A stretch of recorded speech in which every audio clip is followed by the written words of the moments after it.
আমি বলবো যে ফিজিও সেবা ইজ দ্য বেস্ট, কারণ হচ্ছে তাদের সার্ভিস এত ভালো ছিল এবং তারা এত কেয়ারফুল, কেয়ারিং, সব কিছু মিলায় আপনাকে মেন্টাল সাপোর্ট, ফিজিক্যাল সাপোর্ট সব দিক দিয়েই তারা আর কি খুবই এক্সপার্ট।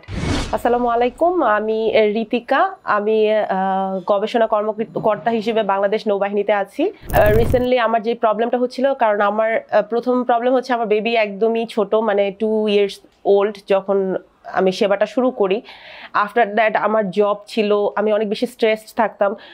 আর সব কিছু মিলায় চাকরিজীবী মা হিসেবে আমি যেটা সবচেয়ে বড় প্রবলেম, মানে যারা এটা ফেস করে তারা জানে যে মাইগ্রেন জিনিসটা আসলে কতটা সিভিয়ার প্রবলেম। এবং আমার কন্ডিশনটা এমন হয়ে গেছিলো যে এভরিডে আমার মাইগ্রেন পেনটা উঠা শুরু করেছিল, এবং মাইগ্রেন পেনটা এমন যে একদিন শুরু হলে অলমোস্ট 7-8 দিন ওটার রিঅ্যাকশন চলতেই থাকে এবং কন্টিনিউ হতেই থাকে। সো আমি বুঝতে পারতেছিলাম না আসলে যে আমি এর মাঝখানে আমার ট্রিটমেন্ট চলতেছিল, ডক্টরের কাছে রেগুলার চেক আপ চলতেছিল, আমি নিউরোলজিস্টের আন্ডারে ছিলাম।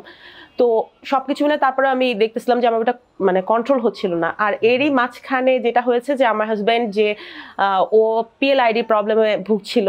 অ্যাকচুয়ালি এত সিভিয়ার প্রবলেম ছিল, কারণ আমি অলরেডি মেনশন করেছি যে আমাদের বেবিটা ছোট।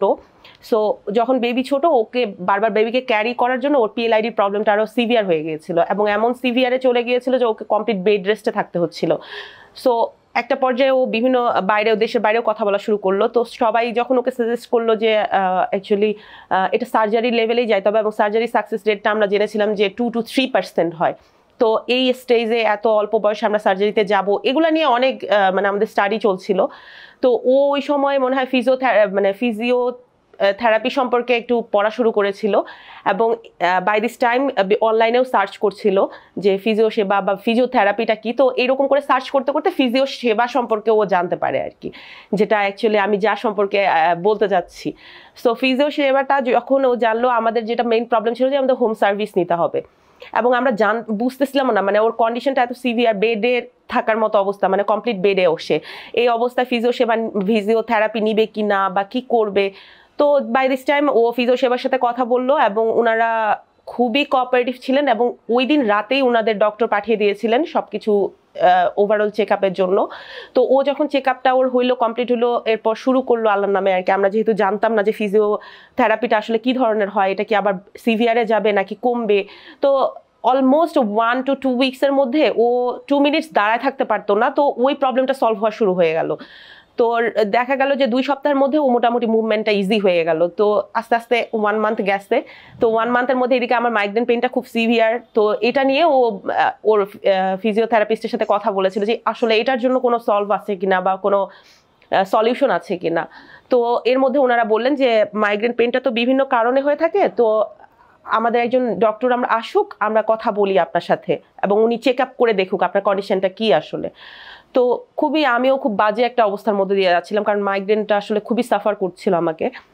তো পরবর্তীতে যখন আমার ডক্টর আসলেন, ওনারা আমার সব চেক আপটা করলেন। তো ওনারা প্রথমেই বললেন যে ম্যাডাম আপনার মাসল স্পাজম হয়ে আসছে একদম, মানে এটা অতিরিক্ত স্ট্রেসের কারণে হয়ে থাকে আর কি। তো পরবর্তীতে ওনারা আমাকে সাজেস্ট করলেন যে আপনি প্রথমত 15 দিন আমাদের ফিজিওথেরাপিটা নেন আপনার মাইগ্রেনের জন্য। এরপর যদি আপনি মনে করেন যে ভালো লাগছে বা ভালো ফিল করছেন, তারপর আপনার কন্ডিশন অনুযায়ী আমরা ওটা এক্সটেন্ড করব। তো আমি সেবাটা শুরু করলাম।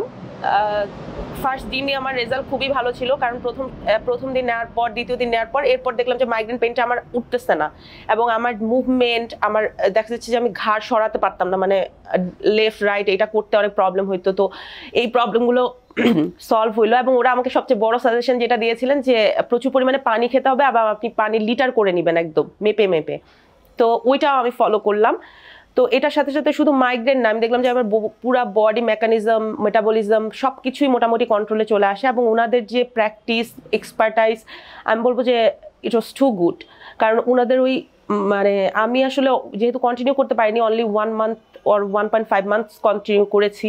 তো এর মধ্যে এখন পর্যন্ত আমি অলরেডি সেবা নেওয়ার পরেও 1.5 মাস কেটে গেছে, বাট আমি এখন পর্যন্ত মাইগ্রেন পেনটা ওইভাবে ফিল করি নাই, এবং এখন পর্যন্ত উঠে নাই। দ্যাট মিনস আমার বডি খুবই রিল্যাক্স আছে, এবং সার্কুলেশনটা আমার মনে হয় যে প্রপারলি আছে। সো ওনাদের প্র্যাকটিস বা ওনাদের এক্সপার্টাইজ খুবই ভালো। আমি মাস্ট বলবো যে যারা বিশেষ করে মাইগ্রেন এই প্রবলেমে আছেন, তারা হয়তো জানেই না যে ফিজিও সেবা থেরাপি বলতে কিছু আছে। সো আমি তাদেরকে বলতে পারি যে যারা এই ধরনের প্রবলেম আছেন, এগুলোর আসলে মেডিসিন দিয়ে আপনারা সবাই জানেন যে খুব একটা সলিউশন আসে না।